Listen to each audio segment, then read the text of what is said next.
Hola, buenas tardes a todos. ¿Cómo están?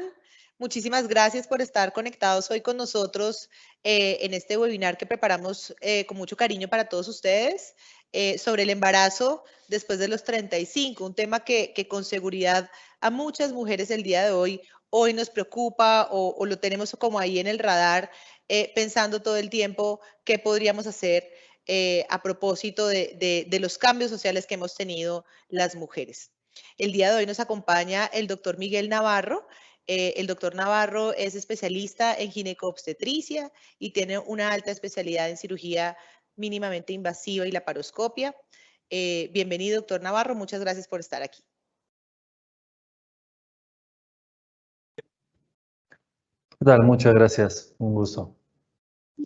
Bien, bueno, pues para toda la audiencia, la idea, digamos, para hacer muy dinámica la reunión, vamos a tratar de mantener apagadas nuestras cámaras, los micrófonos, registrar el nombre por el que ustedes fueron admitidos y buscar que al final de la sesión podamos tener la participación, que seguramente tendremos muchas dudas o preguntas sobre lo que expongamos en el webinar.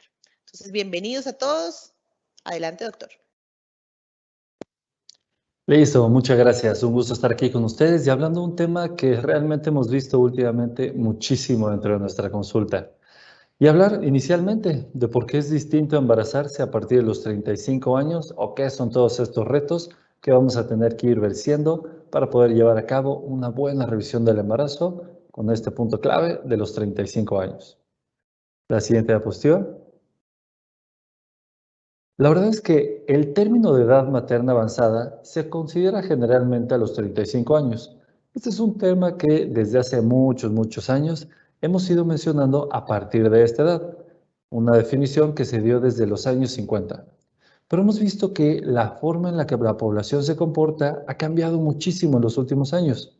Los embarazos en Estados Unidos, por ejemplo, en mujeres de mayor de 35 años aumentaron solamente un 23% en menos de 15 años, siendo un cambio importantísimo en la pirámide poblacional.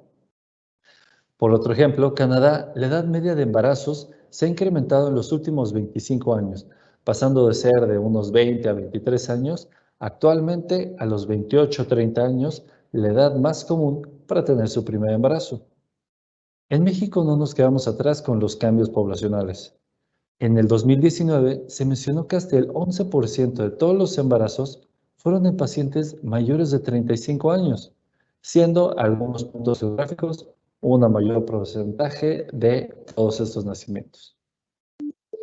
Y esto pues es una situación completamente esperable. El rol de nosotras como mujeres ha cambiado muchísimo. Hoy en día las mujeres tenemos queremos tener todo muy planeado, ¿no? Tenemos 1000 agenditas, tenemos organizado cuándo vamos a hacer algo, cuándo vamos a comprar algo, y el embarazo se convirtió en una decisión que las mujeres hoy en día queremos tomar y que queremos planear. Pero no deja de ser una preocupación, doctor, porque las mujeres decimos, oye, ¿y qué pasa si yo quiero o estoy planeando tener un embarazo después de los 35? Esto tiene unos riesgos para mí, será mejor hacerlo ahorita y existen otras prioridades hoy en la vida de las mujeres en donde queremos alcanzar unos logros académicos, algunos logros económicos o simplemente no estamos todavía listas y queremos postergar la decisión. Aquí surge una pregunta entonces muy grande y es, ¿vale la pena iniciar este estudio que muy seguramente nos vas a plantear desde el momento en el que estoy pensando en postergar mi embarazo o debería esperar a cuando se dé la situación del embarazo? Exacto, tienes justamente la idea.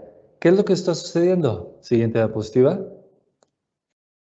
A lo largo de los últimos años hemos visto que la postergación ha tenido muchísimos motivos. Varios de ellos son académicos. En un ejemplo claro que les puedo dar es que anteriormente, hace 20 o 30 años, el porcentaje de mujeres que constaban en nuestra carrera de medicina probablemente eran de un 20-30% a lo mucho. Pero actualmente en nuestro país, aquí en México, más del 60% de las estudiantes de medicina son mujeres, teniendo así una carrera que a veces les lleva a llenar muchísimos años de estudio y por esto postergan su embarazo. No solamente los académicos, sino también los profesionales. El estar en una actividad mucho más, digamos, extenuante o que les tome mucho mayor tiempo dentro de su área de trabajo les limita a veces algunos de los motivos para poderse embarazar. También es muy importante mencionar la anticoncepción. Actualmente, cualquier método anticonceptivo que nosotros deseemos lo podemos utilizar sin ningún inconveniente. Hay muchísimas vías por las cuales podemos acceder a estos y tener un adecuado control del momento en el que nosotros buscamos embarazarnos. Es importante mencionar también esto del avance científico en los métodos de reproducción asistida. Aun cuando es verdad de que nos dan una ventaja para poder lograr un mejor embarazo en edades un poquito mayor avanzadas, también es cierto mencionar que no es todo la panacea y que no solamente los tratamientos de reproducción asistida van a ser la única forma o la única forma de lograr un embarazo 100% seguro. Lo más importante es mencionar la información que podemos entregar hacia nuestros pacientes. Y ahí es donde quiero hacer hincapié. El momento clave para que nosotros encontremos el momento ideal para darle información a la paciente es desde nuestra primera consulta. Probablemente no sea la edad todavía en la que ellos estén preocupados por esto, pero hacerles del conocimiento todo lo que puede ir cambiando en cuanto a nuestra fertilidad y éxito de embarazo debe ser algo que siempre esté en nuestra mente al dar una consulta. Y fíjate, doctor, que aquí surgen muchas cosas porque la mayoría de las mujeres entonces dicen, ok, voy a planear mi embarazo, lo voy a postergar por X o Y razón, pero además en el momento en el que las mujeres pensamos tenerlo en X o Y momento, no estamos considerando la opción de que no seamos fértiles. ¿Por qué? Porque la mayoría de mujeres, y estoy segura que muchas de las que nos acompañan el día de hoy, tomamos contraceptivos, tomamos medicamentos para la anticoncepción y asumimos de entrada que somos fértiles y que en el momento en que dejemos de tomar los contraceptivos vamos a lograr un embarazo. Y esto en aras de cuando estamos planeando un embarazo después de los 35, pues suma más tiempo porque tienes entonces que conocer tu ciclo, saber si eres o no fértil y eso, chin chin, va sumando día a día y está el reloj biológico diciéndote, oye, apúrale, ¿no? Esto es un tema que normalmente o usualmente las mujeres no consideramos en el momento de planear un embarazo. Es cierto, no podemos hacernos de la vista gorda y decir que no existe este reloj biológico, pero sí tenemos la capacidad de llenarnos de información, de darles un mejor vigilancia y hacer que todo pueda tener un poquito de progreso más normal o sin tantos baches en el camino, ¿sale? Es muy importante lo que me mencionabas y justamente es el punto en el que quiero hacer mayor hincapié, en entregarles un poquito de información de todo esto, de qué es lo que podemos lograr y las metas más reales que nos podemos crear. Probablemente una de las más sencillas es tener idea de qué tan probable es que nosotros logremos un embarazo. Mes a mes tenemos algo que se llama fecundabilidad y probablemente nosotros digamos, wow, solamente con tener actividad tengo 100% de probabilidades de lograr un embarazo. Y la verdad es que no. Mes a mes vemos que tal vez lo más que podemos lograr en el primer mes es solamente un 15% de embarazo cuando la pareja no tiene ningún problema. Así es que les quiero mencionar todo esto relacionado a la información que les vamos a brindar. Ayúdenme con la siguiente diapositiva. Y ahí fíjate que ya el auditorio está participando y me encanta. Surgen las dudas ok, voy a planear mi embarazo, ¿cuáles son los primeros pasos? ¿No? Surgen un montón de preguntas que vamos a ir desarrollando durante la charla, pero un poco la orientación de los primeros pasos es ¿en qué momento planeas este embarazo? Si es después de los 35, lo primero que deberíamos hacer es conocer en qué momento estoy yo, en qué situación estoy yo, ginecológicamente hablando, que es parte de lo que nos va a hablar el doctor Navarro, y otros pasitos que vamos a ir platicando en la charla.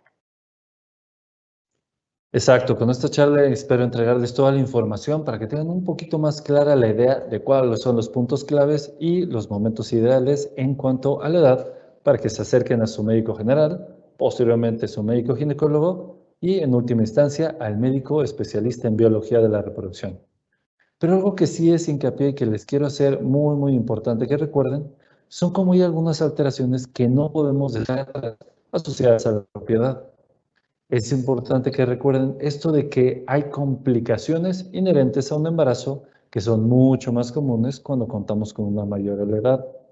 En ejemplo, que le pongo aquí en esta tabla, el incremento de riesgo del aborto. Pueden ver cómo aquí en esta tabla un porcentaje hasta del 12% se puede presentar en abortos cuando contamos con menos de 30 años.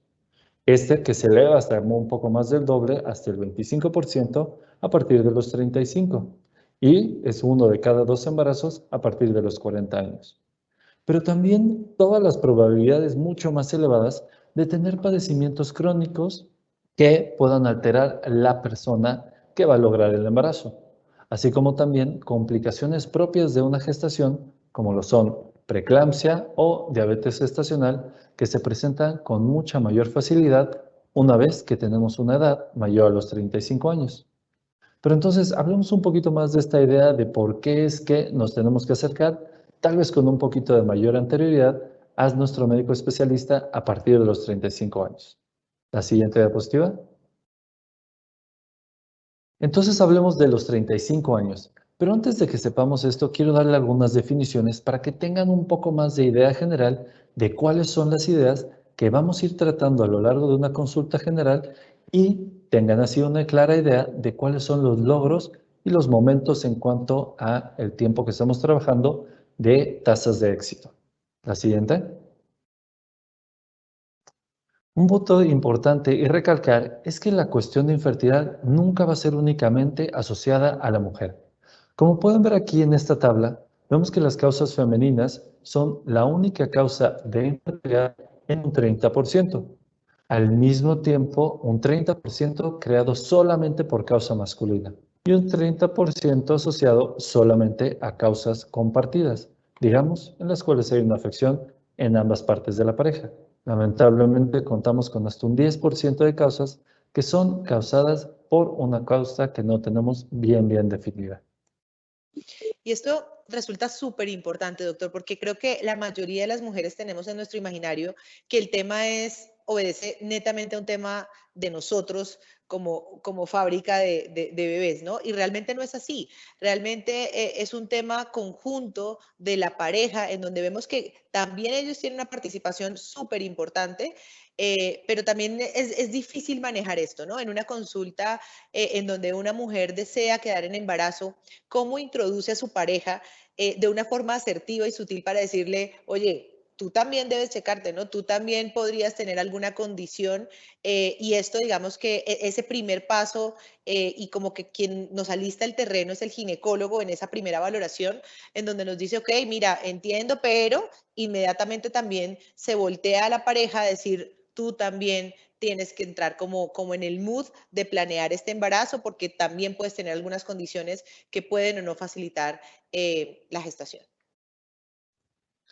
Exacto. Y a lo largo de esta plática les voy a dar unos puntos claves de cuáles son las formas en las cuales nosotros vamos a abordar tanto a las parejas que acuden juntas, la necesidad de que siempre venga el paciente masculino acompañando a su pareja, pero también hablar un poquito de estas pacientes que son o que buscan una familia uniparental en la cual tienen que tal vez tener un poquito de idea de en qué momento acercarse a su médico. Ayúdenme con la siguiente diapositiva. Como les mencionaba, la fecundidad por edad no es la misma que si lo logramos a los 15, 20 años, que si lo estamos buscando a los 40, 45 años. Y esto es verdad tanto en mujeres como en hombres. Como ven en estas tablas que les muestro, en una paciente de 25 años tiene hasta un 25% de probabilidades de lograr un embarazo en un mes, pero esto disminuye a más de la mitad a partir de los 35 años. Y no se diga a partir de los 40 que disminuye drásticamente. Pero ven cómo en los hombres también es diferente. Mensualmente, a los 15 años, solamente logramos con un 9% de fecundabilidad, pero a los 35 años, regresa otra vez a ser del 10%, cuando entre los 20 y 35 años tuvimos nuestro mayor pico de hasta un 18%. La siguiente diapositiva. Un poquito de estas definiciones que les quería mencionar son el momento y el motivo por el cual entonces la pareja o el paciente uniparental quiere acudir a una valoración. La definición más estricta que tenemos es aquellas personas que no han logrado un embarazo luego de un año de exposición teniendo relaciones sexuales frecuentes y sin protección. Punto clave aquí a los 35 años es que esto se va a adelantar a los 6 meses y no esperarnos hasta 12 meses. Y ahí te voy a hacer una pregunta.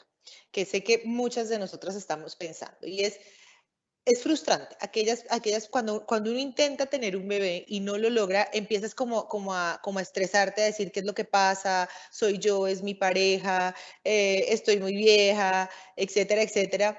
Y empiezan a surgir una cantidad de mitos alrededor del embarazo en donde participa un montón de gente, ¿no? La familia, los amigos, internet, los libros, los distintos puntos de opinión de los expertos y cómo entonces orientaríamos para trabajar esos mitos, porque fíjate que muchas de las pacientes o de mis pacientes con las que yo he conversado me dicen como, no, tengo muchos encuentros todo el tiempo con mi pareja y resulta que pues esa no es precisamente la mejor recomendación.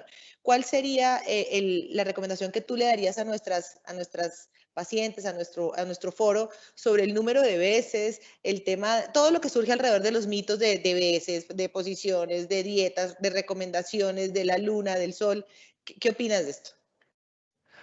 Claro, tienes toda la razón. Muchas preguntas llegan a ser estas típicas en la consulta básica de ginecología. Y ahí uno de los términos que quisiera que conozcan es este que le llamamos el de el coito programado. Pero realmente no podemos hablar de esto de coito programado o tener actividad sexual en los momentos ideales si no es que conocemos a la paciente al 100. ¿A esto a qué me refiero? Ayudarle a la paciente a que se conozca a sí misma, que tenga idea de cuál es su ciclo menstrual y cuáles son sus días más fértiles, así como también tener una idea básica de que lo ideal de tener actividad sexual en la semana se maneja, dependiendo de la bibliografía, desde 2 o 3 veces a la semana, pero esto siempre indicado en los días de mayor fertilidad. Y esto lo vamos a tener ayudando a la paciente mucho más claro una vez que la conozcamos y le podamos explicar al 100% cuál es su ciclo menstrual y cómo es que tiene algunos días que son mucho más fértiles. Pero entonces quédense claro con esta idea de que una persona o pareja que a lo largo de un año no ha logrado un embarazo debe de acudir a valoración, ya que hasta el 85% de las parejas que llevan a cabo esto de manera regular pueden lograr un embarazo, teniendo así de manera muy general o global que hasta un 15% de las parejas tienen una infertilidad normal al año. Hincapié que a los 35 años el acercamiento con su médico debe de ser antes, a los 6 meses. Y un punto claro que aquí les quería dejar diferente es el de las pacientes que son solteras o quieren buscar una familia uniparental. El momento ideal para acercarse y recibir la mayor información que se pueda es cuando éstas estén buscando el deseo del embarazo, que tengan lamentablemente el antecedente de pérdidas gestacionales o que ya hayan llevado a cabo algún tratamiento previo de fertilidad que no haya sido muy exitoso. La siguiente diapositiva. Es así que es importantísimo que se lleven esta idea de que la valoración debe ser a la pareja, no solamente a la mujer. Aun cuando sea una valoración o una cita con ginecología, es ideal que vengan en pareja, para que así podamos autentificar que realmente existe una definición de infertilidad y que no solamente nos estamos encontrando en esos meses en los que nuestra fecundabilidad no ha sido la mejor. Buscar factores en los dos miembros de la pareja. Y ahorita más adelante vamos a hablar tanto de los factores masculinos y femeninos, yendo desde lo más básico hasta lo más complicado. Así como también prescribir pruebas complementarias con el fin de orientar el estudio, ir desde lo más sencillo hasta lo más complejo. Y con esto también ser efectivos, digamos, ser costo efectivos. No tener que pedir estudios súper elevados, costosos o invasivos, cuando tal vez podemos iniciar con cosas muy sencillas o básicas que se pueden pedir en un consultorio de la especialidad de ginecología para así poder posteriormente ser abordados por un médico de la biología de la reproducción. Algo que también quisiera dejar muy en claro y es básico en la consulta es informar a la pareja de los diferentes elementos que vamos a abordar durante todo el proyecto del embarazo. Darles un poquito de idea de qué tan probable es el éxito y de todo el abordaje que se va a tener que llevar a cabo en el tiempo que vamos a estar buscando el embarazo. Siguiente diapositiva. Y ahí, sabes que es bien importante porque, bueno, en las interacciones que estamos teniendo con el público surgen muchas dudas también de la pareja masculina, ¿no? Que dice, oye, yo también tengo, puede hacer que la persona que esté superando el rango de recomendación para buscar un embarazo sea el hombre y qué recomendaciones deberíamos tener. Ahora lo vamos a ver, pero el hombre también debería como ponerse como en ese mood y en esas recomendaciones de manejo de comorbilidades que son muy frecuentes y lo vamos a ver muy prevalentes en nuestro país, y es la obesidad, la diabetes, el no practicar ejercicio, el impacto que tiene el tabaquismo en el deseo de concepción. Entonces, generalmente las recomendaciones tendrían que acudir los dos a una primera valoración con el ginecólogo y es él quien va a orientar la ruta porque seguramente habrá que empezar un estudio, digamos, separado con el hombre, con la mujer, y dependiendo de lo que vayan encontrando, pues habrá que ir derivando o no a una especialidad tipo urología, dependiendo de lo que se vaya encontrando, ¿no? Justo, tienes la idea perfecto. Como lo muestro en esta diapositiva, la valoración del hombre es básica. Tiene que estar ahí acompañándonos desde el inicio, ya que nosotros podemos crearnos una mejor idea ya que tengamos el conocimiento de la pareja. Como les menciono aquí en la diapositiva, es buenísimo tenerlos desde un inicio para hacer algo desde lo más sencillo, una historia clínica, conocimiento de tal vez embarazos previos que hayan tenido con otras parejas, que ahorita estén teniendo tal vez datos sugerentes de disfunción eréctil, problemas en la eyaculación, que nos mencionen si tienen alguna alteración que ellos se hayan encontrado en la exploración genital, así como también hacerles partícipes a que cualquier cosita que encontremos diferente podamos incluirlos en una valoración multidisciplinaria. Esto incluyéndolo en algunos casos a nuestros compañeros de urología o también de endocrinología. Así como lo dices, lamentablemente en México contamos con una epidemia importantísima de diabetes, de obesidad y que algunas veces, sin que lo pensemos, pueden alterar la forma en la que nuestra sexualidad se ve realizada en el día a día. Como pueden ver aquí, hay múltiples estudios que se le pueden realizar a los hombres.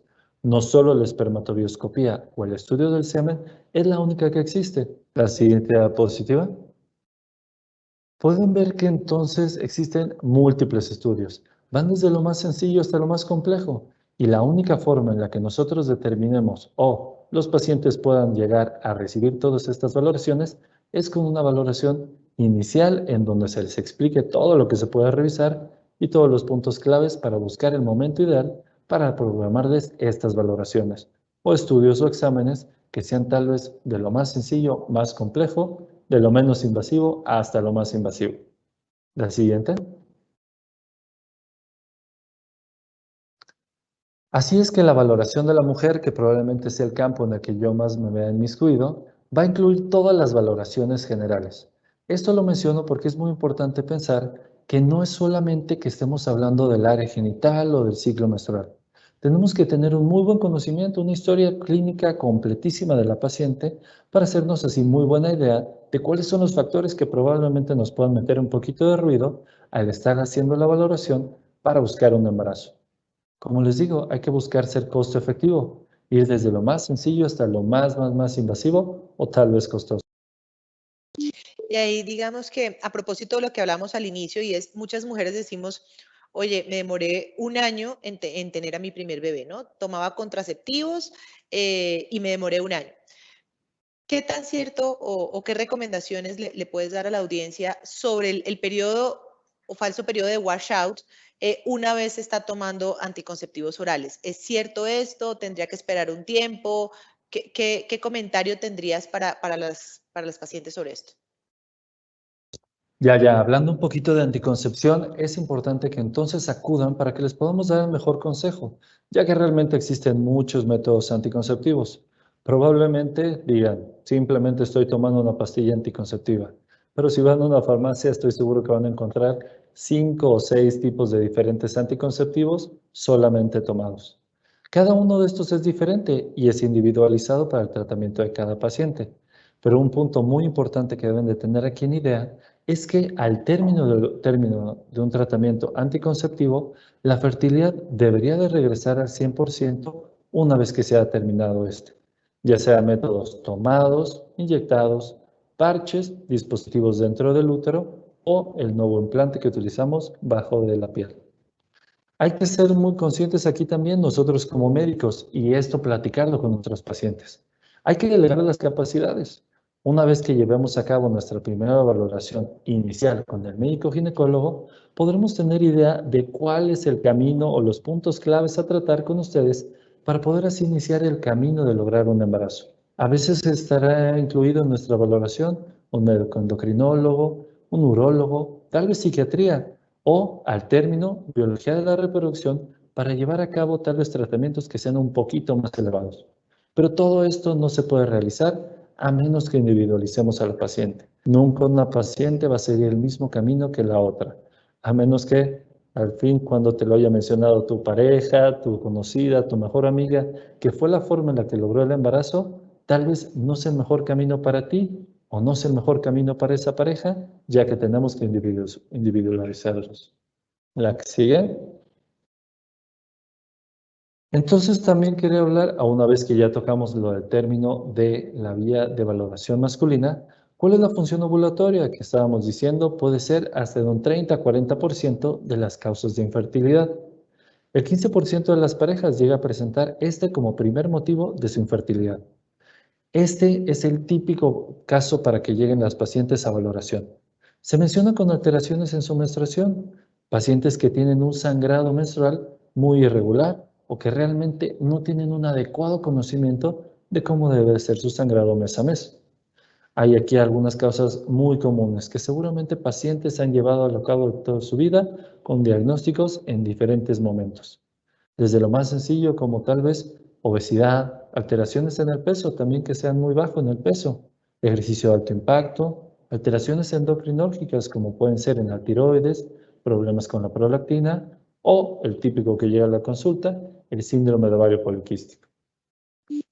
Y esto que mencionas definitivamente creo que sí nos cala a muchos y a muchas porque a lo mejor padecemos alguna condición y no lo hemos concentrado en el tema de la concepción.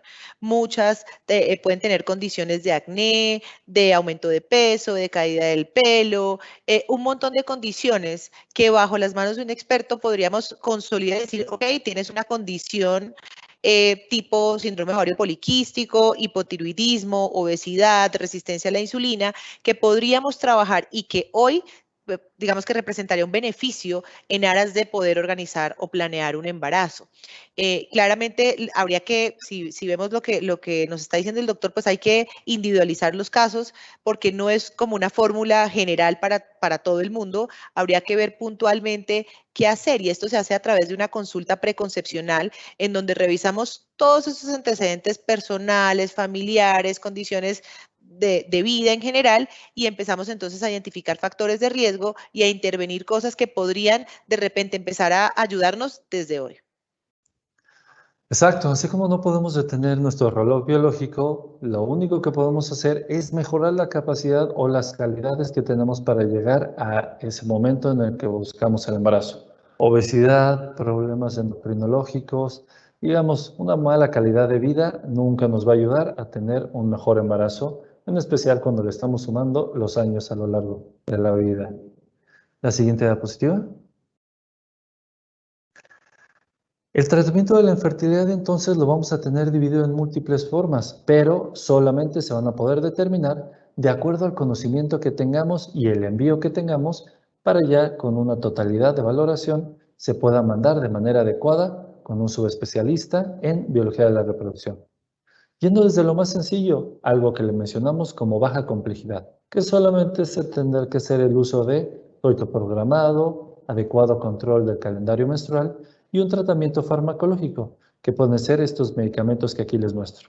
Una vez que hayamos valorado que probablemente no sean los mejores métodos o no se ha logrado el éxito del embarazo, nos iremos a la alta complejidad, tratamientos en los cuales ya no solamente se habrán inmiscuidos médicos generales, ginecólogos o biólogos de reproducción, sino también un laboratorio con el apoyo de un biólogo de la reproducción y un encargado de laboratorio, como lo puede ser inicialmente una inseminación artificial o una fertilización in vitro. Tratamientos en los cuales somos un poquito más invasivos, pero digamos tienen un mejor tasa de éxito cuando no se pudo haber logrado solamente con tratamiento farmacológico.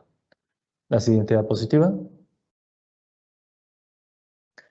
Otro de los temas que probablemente están mucho en boga o que están llamando mucho la atención en los medios o en las redes sociales es esto que se le conoce como el útero subrogado. ¿Y a qué me refiero con esto del útero subrogado? Hay varias formas de, digamos, de definirlo, pero básicamente es que el útero de otra persona lleve a cabo el embarazo o el crecimiento del feto. Esto puede ser de diferentes formas, uno en la cual ambos padres entreguen esperma y óvulo para que sea solamente llevado dentro del útero de otra persona o se utilice una donación tanto del esperma o del óvulo, cualquiera de los dos gametos, con la intención de lograr un embarazo, pero que vaya creciendo dentro del útero de otra paciente. Importante mencionarles que en México todavía contamos con un poquito de lagunas ahí legales en cuanto a cómo realizar esto. Seguramente el acercamiento con su médico ginecólogo les podrán dar un poco más de información en cuanto en dónde se puede realizar, cuáles son las vías de acercamiento para solicitarlo y encontrarse dentro del marco legal de la mejor forma. La siguiente.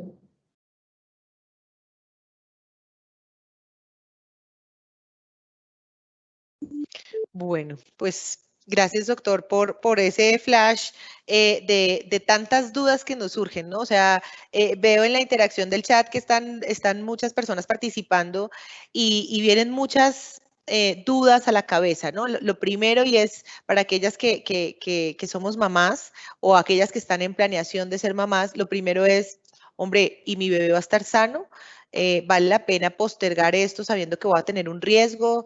Surgen dudas de esto cuánto me va a costar, eso existe aquí en México, cuánto tiempo debo intentar, porque empieza, por ahí alguien preguntaba por el tema emocional, empieza esto a hacer mucho peso en la vida diaria, en la pareja, en la mujer, de decir, llevo un año y no lo logro, ¿sí? Puedo ser ese 15% que nos menciona el doctor Navarro, o tal vez llevo 3 años y no lo logro, o tuve mi primer bebé y se me está yendo un poco el tiempo porque, pues las mujeres somos así, queremos que, habíamos calculado que el primer bebé fuera a esta edad y que el segundo viniera máximo con 1 año y medio de diferencia. Y un montón de situaciones que impactan en las dinámicas de la pareja, de la familia, o soy esta mamá que soy soltera y simplemente quiero planear y quiero tener a mi bebé y compartir este estatus o esta comodidad que hoy tengo porque emocionalmente me siento más preparada a los 40 que a los 28 o a los 30, ¿no? Entonces son un montón de dudas que vamos a tratar de irles respondiendo. La primera que nos surge en el foro, doctor, es ¿cuánto es lo normal? O sea, ya hablamos más o menos, oye, llevo un año, ¿cuánto tiempo debería esperar para consultar? Y de ese tratamiento de fertilidad, ¿cuánto es lo usual? Porque ya tenemos pacientes que que no han tenido éxito a pesar de estar en un tratamiento. Claro, la idea es justamente lo que les mencionaba. El tener el acercamiento con su médico de base, que sea idealmente aquí, un médico ginecólogo que pueda hacer una valoración inicial cuando no se ha logrado este embarazo en un año antes de los 35 años y a los 6 meses posterior a los 35 años. Aquí, una vez que nosotros iniciemos todo el protocolo de valoración, contamos con toda la información necesaria y hayamos iniciado algún tratamiento invasivo para poder lograr el embarazo, podemos entonces referirles con los diferentes subespecialistas para llevar a cabo de alguna forma algo más intenso para lograr el embarazo. Digamos, tener el apoyo de toda la valoración junto con otros subespecialistas. Y algo muy importante que habéis mencionado, esto del estrés, la ansiedad. Como les mencionaba, hay que ser indicado la delegación de capacidades.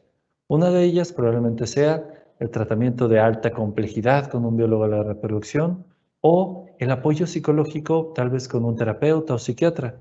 Pero también una parte muy importante que nos va a acompañar en el tratamiento y valoración seguramente será nutrición para tener una mejor calidad de nutrición, aspecto de comidas y de encontrarnos en el mejor estado de salud para encontrarnos con la mejor capacidad de lograr un embarazo. ¿Qué es lo que sucede una vez que estamos buscando o que ya empezamos el protocolo para lograr un embarazo? Dependiendo de cómo vayamos respondiendo en las diferentes terapias para lograr el embarazo, va a ser que nos vamos a ir, digamos, cambiando de escalones. Nos logramos algunas metas o si no las hemos logrado con algunos tratamientos de lo más sencillo a lo más complejo, en los 3 a 6 meses iniciales, es que empezamos a escalar para algunos tratamientos más invasivos, con el fin de no perder tiempo y poderlos llevar lo antes posible a un embarazo sin perder tiempo antes de, digamos, ser, digamos, más, digamos, intensos en nuestro tratamiento o avance para, digamos, delegarlos con otros pseudoespecialistas. Perfecto, muchas gracias. Frente a esta duda grandota que traemos todas las mujeres ahí, y aunque decimos 40s are the new 30s, todas tenemos esa preocupación de decir qué posibilidad de enfermedad o qué probabilidad tengo de tener un bebé sano. ¿Qué nos puedes decir sobre esto en el embarazo después de los 35? Bueno, no solamente es de tener un bebé sano, sino es de tener un embarazo, digamos, normal, o le llamamos nosotros un embarazo sin complicaciones, normoevolutivo. Lamentablemente, con el conjunto de patologías crónicas que podemos tener previos a que hayamos logrado el embarazo, problemas en el azúcar, diabetes, problemas en la presión, obesidad y así, lamentablemente a los 35 años los estudios nos han demostrado que tenemos una mayor probabilidad de tener complicaciones, como lo es preeclampsia o diabetes gestacional. En general, el problema de la preeclampsia se presenta en un 4% de todos los embarazos, pero a partir de los 35 años, este se duplica incluso hasta el 10% de los embarazos. Así como también otra de las preguntas que nos hacen muy común durante la consulta es el riesgo de que bebé pueda venir con alguna enfermedad. La más típica que nos llegan a presentar es la de la posibilidad de tener alguna cromosomopatía durante, digamos, posterior a los 35 años. Hemos visto que embarazos antes de los 35 años en México llegamos a tener un riesgo aproximado, digamos, de un embarazo en cada 750 de tener una cromosomopatía. La más conocida, el síndrome de Down. Aquí en México se reporta más o menos uno de cada 700 a 650 embarazos. En general, pero cuando pasamos después de los 35 años, esta probabilidad aumenta muchísimo, casi del doble. Sería un embarazo en cada 350 a 400 cuando tenemos ya más de 35 años. Bien.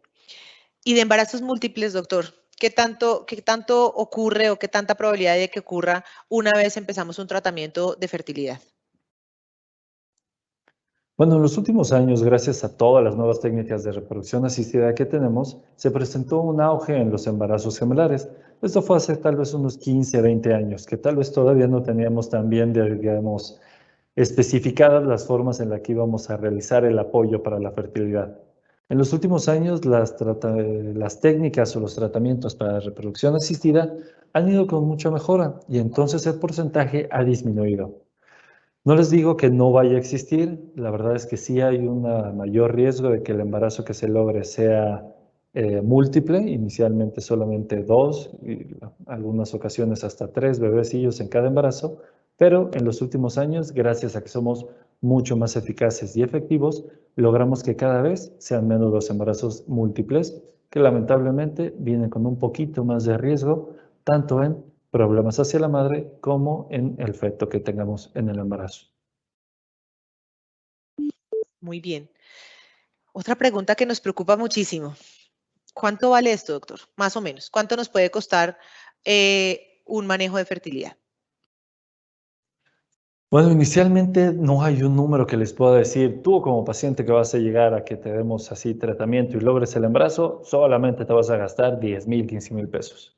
Esto se tiene que individualizar y lo que mejor quisiera, digamos, se lleven la idea es de que cuando acudan a su consulta les podemos dar un panorama de qué es lo más básico que vamos a utilizar inicialmente.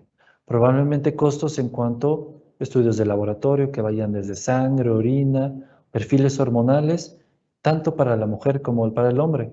También así como estudios de gabinete para valorar la anatomía, para la anatomía de la mujer, en qué tal se encuentra la cavidad uterina o sus trompas en la conexión hacia sus ovarios. Probablemente en eso no sea tal vez una valoración tan costosa, que vaya tal vez entre unos 5 o 7 mil pesos. Pero tratamientos que sean mucho más complejos o tal vez más invasivos van a tener costos más elevados. Digámoslo tal vez una cirugía laparoscópica en la que queremos ver qué tan permeables se encuentran las trompas de falopio. Dependiendo del hospital al que ustedes acudan, puede tener un costo que va desde los 15 hasta los 30,000 pesos. Eso solamente en la parte de diagnóstico. Hablando un poquito del tratamiento. Cuando hablamos en tratamientos que son de baja complejidad, los tratamientos farmacológicos mes a mes pueden ir desde unos 750 pesos hasta unos 1,800. Esto cuando son los tratamientos más sencillos y más económicos. Pero si estamos hablando de tratamientos de alta complejidad, una fertilización in vitro o una inseminación artificial, los tratamientos o ciclos que se pueden presentar, que en general van de 1 a 3 ciclos, en general, dependiendo del laboratorio al que acudan o la clínica de reproducción, puede ir desde unos 60,000 hasta unos 150,000 pesos, dependiendo siempre del número de ciclos y del laboratorio o clínica a la cual ustedes se acerquen. Vale, perfecto. Gracias, doctor. Nos hacen muchas preguntas sobre la consulta preconcepcional. La consulta preconcepcional es una consulta en donde la persona o la pareja, si así lo decide, acude a un especialista que usualmente es el ginecólogo y es quien nos va a identificar factores de riesgo, como los que nos están poniendo en el chat. Oye, ¿incide o no haber tenido un embarazo ectópico? ¿Qué pasa si yo tomé anticonceptivos o si tuve un dispositivo intrauterino? ¿Debo o no debo tomar multivitamínicos? ¿En qué momento los debo tomar? ¿Para qué son estos multivitamínicos?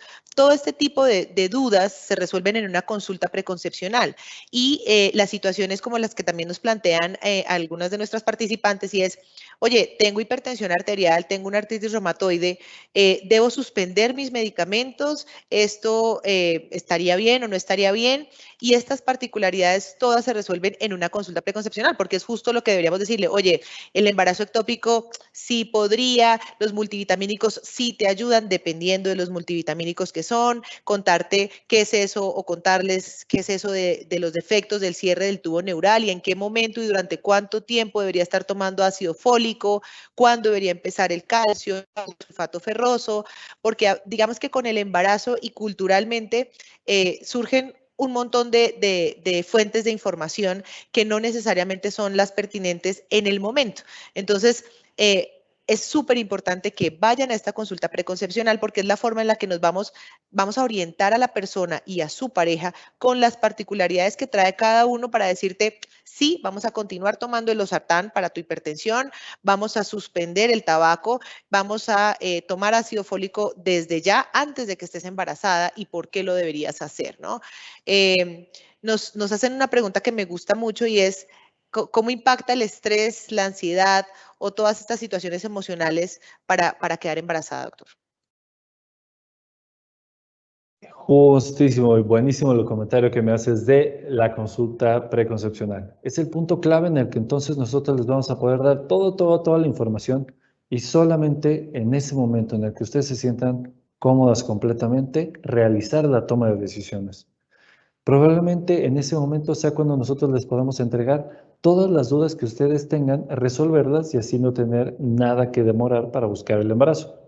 Este punto que tú me mencionas es muy importante, el hecho de cómo a veces el estrés, la ansiedad, la vida tan complicada que estamos viviendo ahora en nuestra diferente globalización que nos tiene corriendo del tingo al tango, crea algunas alteraciones y disminuye nuestra probabilidad de embarazo.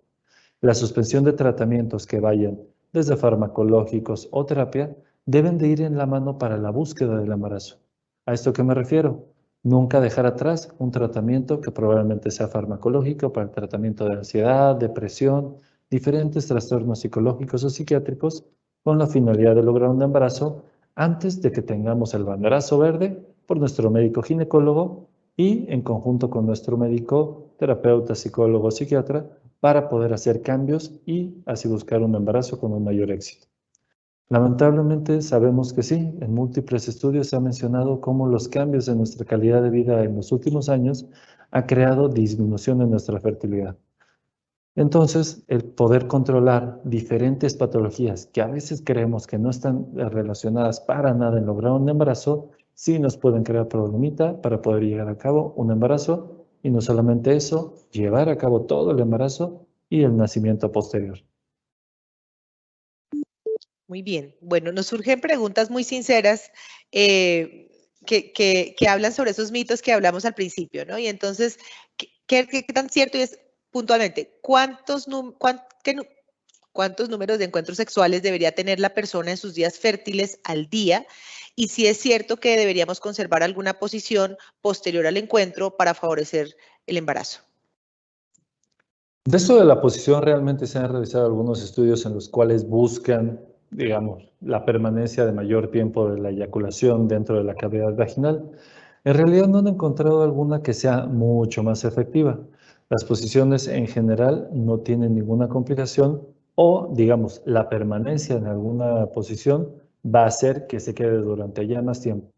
Recordemos que así como también el término, digamos, del coito sexual es cuando hay una mayor liberación de espermatozoides, durante toda la actividad sexual ya se están liberando algunos espermas que son capaces de lograr un embarazo. Es así entonces que el cambio de posición, el colocarse en una posición posterior al término de la eyaculación para que se mantenga mayor tiempo dentro de la cavidad vaginal, no se ha visto que tenga mayor utilidad, pero sí se recomienda que no se, digamos, se busquen algunas posiciones en las cuales se pueda lastimar o, digamos, crear algún problema con la pareja. ¿Cuál es la idea? Buscar lo que sea más natural o lo que sea más cómodo para los dos. La forma en la que ustedes se encuentren con la mayor, digamos, confiabilidad o sensación de pertenencia entre la pareja va a ser en la que entonces van a poder llevar a cabo una relación sexual con el mayor éxito. En cuanto al número de veces, es muy importante mencionar esto de que no es de que tengamos que, es el día de ovulación, entonces hay que parar, no estar sin detenernos, tiene que ser 3 o 4 veces al día. Lo ideal que se menciona es que no deben de ser máximo de 2 veces en menos de más de 24 horas. Esto siendo, como les mencionaba inicialmente, 3 veces por semana es como lo máximo o ideal. Digamos, en 24 horas, una vez es más que suficiente, dos ya es, digamos, disminuye la efectividad. No, no es que disminuya, pero digamos, no va a ser más efectivo que una vez al día. Perfecto, doctor. Bueno, y aquí nos hacen una pregunta muy interesante sobre las vacunas. A propósito de todo esto de los embarazos durante la pandemia, que hemos estado encerrados y un poquito aburridas. Entonces, por la pandemia es indispensable la vacuna del COVID. ¿Qué tan segura es antes y después del embarazo? ¿Todas las vacunas del COVID son seguras? Hasta el momento, todas las vacunas que hemos tenido o que se han utilizado de manera, digamos, en nuestras campañas de vacunación, no han mostrado ninguna reacción adversa a partir de su inicio de utilización que hayan sido lo suficientemente importantes para que las suspendamos. Como siempre ha sucedido en pandemias como cuando tuvimos nosotros el problema de la influenza aquí en nuestro país, los pacientes que mayor riesgo tienen de presentar una enfermedad mucho más grave son pacientes de la tercera edad, pediátricos o embarazadas. Actualmente todas las vacunas nos han comprobado que no tienen ningún inconveniente en pacientes de la tercera edad o embarazadas a partir de las 9 semanas. Todavía estamos en estudios para ver qué tan útiles son o seguras en pacientes pediátricos. A partir de los 12 años, actualmente ya se está liberando su uso de manera universal y todavía estamos limitados hacia mayores edades, digamos, más pediátricas de los 12 para abajo. ¿Cuál será la recomendación? Si usted puede ser, digamos, una persona que adquiera la vacuna, es el momento ideal colocársela en cuanto usted tenga la capacidad de colocársela. Probablemente un ejemplo que tal vez sea más claro ahorita en nuestra nación sea una paciente femenino que es maestra, no está embarazada o no se conocía embarazada y tiene la capacidad de vacunarse, acuda a vacunarse. Si el embarazo se logró en esas semanas en las que usted tal vez no sabía que estaba embarazada y se vacunó, no hay ningún inconveniente hasta ahorita que nos estén mencionando los estudios al momento de que vaya a tener algún inconveniente con el embarazo. Al contrario, nos protege muchísimo y es la mejor opción que podemos darle para un adecuado desarrollo del embarazo. Bien. Doctor, ¿qué podemos informar sobre la congelación de óvulos? ¿Sí? Muchas de nuestras participantes tienen la duda de cómo sé yo si soy viable o no, qué pasa si quiero embarazarme después de los 40, podría congelar mis óvulos. Bueno, la congelación de óvulos o la vitrificación que se le conoce realmente surgió por algunas bases que probablemente no sean la postergación de la reproducción. Veámoslo de estas dos formas. Existen las que son por una causa médica y las que son por una causa no médica. Una causa que probablemente sea médica sea el antecedente de una paciente que tenga alguna patología que sea necesaria de recibir radiación, quimioterapia, cirugías. Lamentablemente, algunos de estos procedimientos van a dañar el tejido ovárico y van a disminuir su probabilidad de fertilidad a posterior al terminar el tratamiento. Por ejemplo, una paciente a los 18 o 20 años que va a tener que recibir algún tratamiento invasivo puede hacer la vitrificación o congelación de los óvulos con la finalidad de buscar un embarazo posterior al término de su tratamiento. Ahora van los que no son por vía o, digamos, por una razón médica.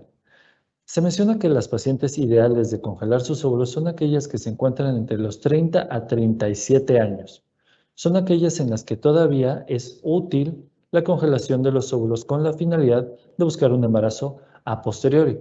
Digamos, estaremos recolectando la mejor calidad de óvulos con su mejor, digamos, composición genética para lograr un embarazo sin tantas complicaciones a posterior de los 37 años. Pacientes de más de 40 años, entre los 37 y 40 años, es todavía un poco área gris para determinar si son ideales para revisar todavía la vitrificación. Se puede hacer sin ningún inconveniente.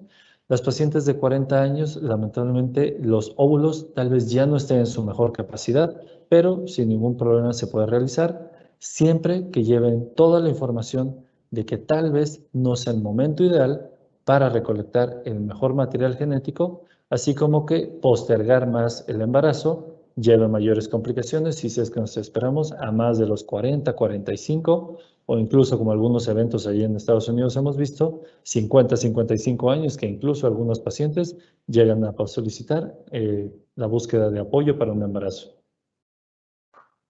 Perfecto. Entonces, como haciendo un recap, sabemos que después de los 35, aún si no tengo hipertensión, como lo pregunta alguien por ahí en el chat, existe la posibilidad de desarrollar preeclampsia y que después de los 35 también digamos que se incrementa el riesgo de cromosomopatías en el bebé. Sin embargo, nos preguntan qué identificación del riesgo podríamos tener para esto, qué podríamos hacer para detectar tempranamente y gestionar este riesgo. Claro, esa está buenísima la pregunta porque es algo que hacemos nosotros en cualquier valoración, no importa de la edad. Esto seguramente se los puede mencionar cualquiera de sus médicos ginecólogos. Tenemos puntos claves en los cuales nosotros tenemos el abordaje hacia el feto y hacia la madre para detectar riesgos. Inicialmente, diagnósticos probablemente una vez que ya tengamos un riesgo elevado. En especial, una vez que nosotros vemos algunas alteraciones en diferentes momentos del embarazo. El primer punto es uno que se le llama el ultrasonido 11-14. Es el ultrasonido que a veces se le llama el cromosómico, un punto en el cual nosotros podemos ver qué tal se encuentra bebé y si muestra algunos datos sugerentes de una cromosomopatía. Punto importante, el mencionar que son sugerentes, son puntos que nos mencionan riesgos elevados de presentar estas cromosomopatías, como les digo, la más común es el síndrome de Down, o que nos hagan necesario hacer una mayor invasión. Por ejemplo, el ultrasonido únicamente o solito nos da una utilidad de hasta el 95% de asociación para cromosomopatía. Si lo asociamos a también estudios de laboratorio de sangre de unas cuantas hormonas que se estudian durante esas semanas, puede subir hasta un 98-99% dependiendo del centro de valoración al que ustedes acudan. Pero para tener el diagnóstico 100% seguro, solamente sería esto con tal vez métodos un poquito más invasivos.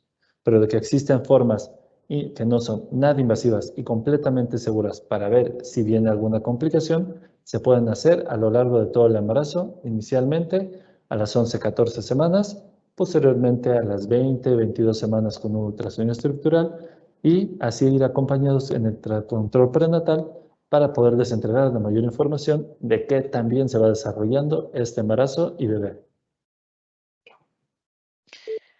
Hay una pregunta, hay muchas, pero estamos tratando de seleccionar las que son como en común. Hay una pregunta que me parece bastante interesante. Embarazo y COVID. Nos escribe una de nuestras acompañantes, tengo miedo de la vacuna, pero también hay embarazadas que se han muerto. ¿Qué opinas de esto? Eh, la vacuna probablemente ha tenido algunos efectos secundarios, sí. Estoy seguro que tal vez el que más han escuchado es de que la vacuna puede dar algunas alteraciones neurológicas, problemas de trombosis, problemas asociados a, digamos, respuestas no útiles o, digamos, efectos secundarios propios de la vacuna. Pero les puedo asegurar que los porcentajes que se presentan como efectos secundarios a cualquiera de las vacunas que actualmente tenemos en disponibilidad son mucho, mucho menores a los que son creados por un COVID. El ejemplo que les quisiera dar es una problemas en la trombosis, que hagamos bolitas o coágulos de sangre en las venas. Es mucho, mucho, mucho más frecuente en una paciente, en especial embarazada con COVID, que en una paciente embarazada que se aplique una vacuna. Por decirlo así, no tendré los números específicos ahorita, pero para mostrarles lo importante o lo diferente que es, una paciente con COVID embarazada, tal vez una de cada 1000 tenga un evento de trombosis. Pero a diferencia de una paciente con vacuna, será una de cada millón o cada una de 10 millones. Es mucho menos frecuente una complicación asociada a la vacuna que asociada a COVID. Por lo cual les hago digamos, la invitación súper, súper importante de que si son capaces de colocarse la vacuna, lo hagan lo antes posible, una vez que hayan tenido la primera valoración con su médico ginecólogo y que cuenten con 9 semanas de embarazo. Bien. Doctor, entonces, ¿embarazo después de los 35, sí o no? Pues bueno, de que es posible, de que tiene algunas complicaciones, lo tienen. No es lo mismo que antes de los 35, claramente no lo es, pero se puede lograr. Se puede llevar a cabo un embarazo después de los 35 años con bajas probabilidades de pérdida del embarazo, sí, pero esto se debe de individualizar a cada paciente.